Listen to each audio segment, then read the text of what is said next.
अस्सलामुअलैकुम सामीन। 17 शव्वालुल मुकर्रम और 8 मई है। ख़बर का उन्वान है गुजरात में बीजेपी लीडर का कत्ल। ख़बर तफसील से सुनिए।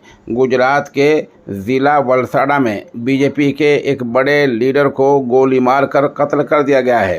हादसा आज पीर के दिन सुबह के वक्त का है।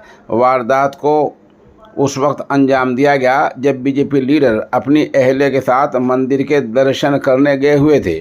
पुलिस के मुताबिक यह हादसा वलसाड़ ज़िले के राता इलाके में हुआ है। ज़िले के बीजेपी नायब सदर शैलेश पटेल अपने ख़ानदान के साथ आज सुबह मंदिर के दर्शन के लिए शिव मंदिर गए थे।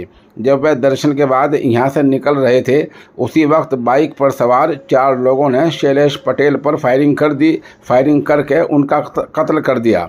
4 राउंड फायरिंग के बाद कातिल फरार हो गए। माना जा रहा है कि ये पुरानी रंजिश का नतीजा है। जिस वक्त शैलेश पटेल की कत्ल की गई उस वक्त उनका ख़ानदान भी उनके साथ था। हालांकि ख़ानदान ने अब तक लाश का अंतिम संस्कार करने से इनकार कर दिया है।